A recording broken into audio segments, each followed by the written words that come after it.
Tem mais uma pergunta aqui que eu queria responder, gente. Na verdade, eu estou respondendo todas, né? Mas eu estou mudando a ordem de como foi enviado aqui pelo Melk. Por quê? Porque dentro do assunto, o Elias, que é advogado de Santo André, ele falou que está gostando muito da pós e faz a pergunta aqui. Quantos votos precisa para desconstituir um síndico? Eu já respondi, mas eu vou falar de novo para entrar na nossa mente e não sair mais, tá? Os condôminos presentes na Assembleia devem discutir sobre o tema e definir se darão a continuidade na cassação do mandato do síndico. Isso é ponto. Se a resposta for positiva, se os condôminos quiserem, é feita a votação. E o quórum para a destituição do síndico é sempre a maioria absoluta dos presentes, 50% mais não ouvi. Não ouvi. Mais um. Combinado? Ok? Legal. Então já tinha falado, mas eu respondo de novo aqui. A Gabriela pergunta os artigos, já tinha falado, mas o 1349. 1349. Artigo. Aí tem uma outra pergunta aqui que eu gostei. O Conselho Fiscal pode desconstituir o síndico? Já falamos que sim. Né? Os condôminos podem desconstituir o síndico, os condôminos. Mas também o Conselho Fiscal também pode fazer isso. O papel, isso é importante, gente, porque gera muita confusão. O papel do Conselho Fiscal tem vários papéis, no plural, mas o Conselho Fiscal pode desconstituir o síndico também. Existe discussão sobre esse tema. O papel do Conselho Fiscal é de apenas aconselhar, né? Aconselhar, como o próprio nome diz, conselho aconselhar o síndico.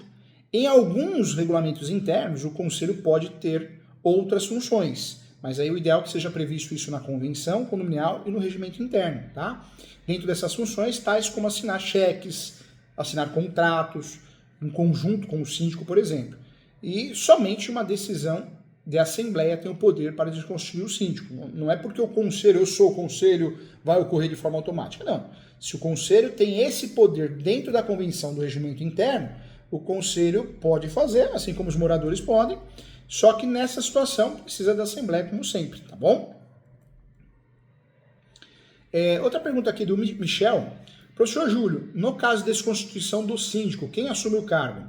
Michel, a convenção do condomínio, ela define quem é o subsíndico, o vice. Quem assume o lugar do síndico, né, é o suplente, vamos dizer assim. E o suplente é o subsíndico. Nós não usamos vice-síndico, né? É o subsíndico.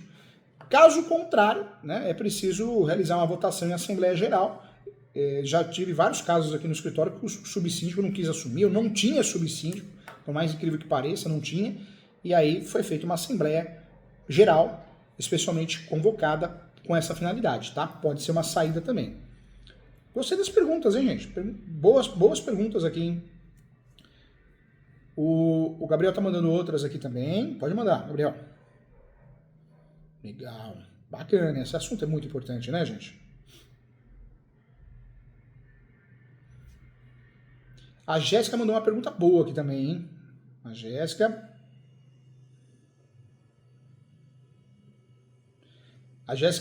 mandou uma pergunta boa. Professor Júlio, meu cliente me procurou. Ele é síndico e, por vontade própria, percebendo a dor de cabeça que uma vez que ele não tem remuneração e nem isenção do condomínio, ele quer sair. Como devo orientá-lo? Essa pergunta aqui eu já tinha olhado ontem, antes de separar o material da pós da aula de hoje, né? O síndico ele deve cumprir com os deveres enquanto estiver no cargo, na função. No entanto, caso livremente decidir deixar o cargo, ele tem esse direito. Claro que tem, não está preso ad eterno, né? E para isso, o procedimento mais adequado é redigir uma carta, chamada carta de renúncia. É um documento formal que transmite à comunidade condominial a decisão dele, né? Então ele faz essa carta e comunica a todos.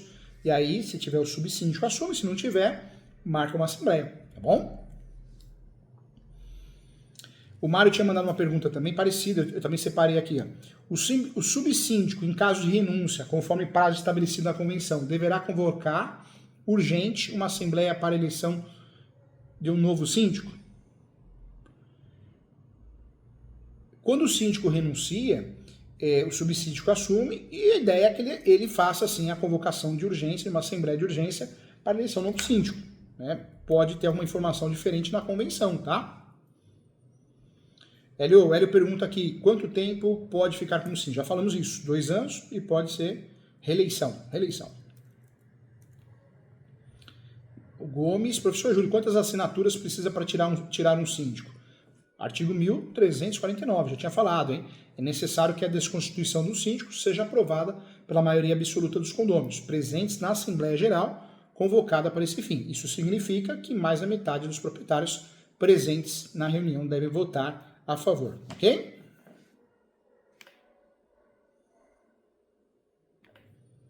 Tem uma outra pergunta aqui, gente, acho que é da... Ô, Melker, me ajuda a achar essa pergunta no sistema aqui? Eu gostei bastante. Ela pergunta se o síndico pode entrar na casa. Isso, achou? Aqui, o Melker já achou. É Vanusa, a doutora Vanusa, advogado Pernambuco. Oh, lugar maravilhoso. Porto de Galinhas ainda, hein? Mora bem, hein? A doutora pergunta aqui, professor Júlio, posso deixar o síndico entrar na minha casa?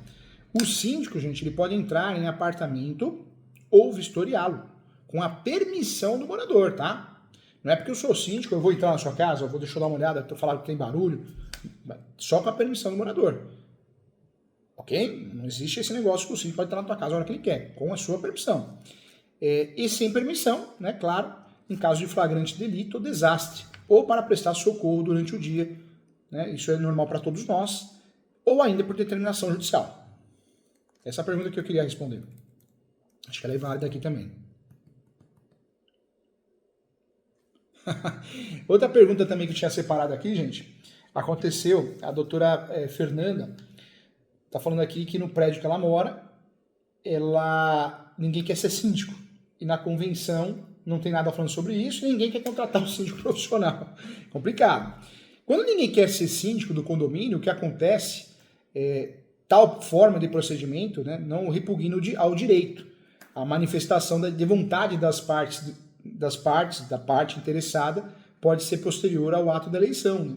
Se não quiser ou não concordar com o cargo, basta não tomar a posse. Então, nesses casos, um caso que nós tivemos aqui no escritório recente, foi feita uma assembleia para incluir na convenção, atualizar a convenção, que seria contratado um síndico profissional. Mas, o pessoal não queria, mas tem que ter síndico, né?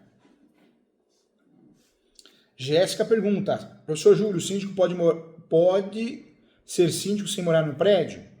Essa é a minha dúvida. Sou advogada trabalhista e iniciei a pós-graduação de Direito Condominial. O que é interessante? O Código Civil deixa claro que qualquer pessoa física ou jurídica, maior de idade, morador ou não, pode se candidatar ao papel de síndico. Por isso tem síndico profissional, tá bom? O Hélio pergunta, professor Júlio, sou advogado, atuante em Direito Condominial, parabéns pela pós-graduação. Quem responde pelo condomínio na ausência do síndico? Um deles é quando o titular da função, né, está ausente, sem o síndico, é o subsíndico, né? É o subsíndico.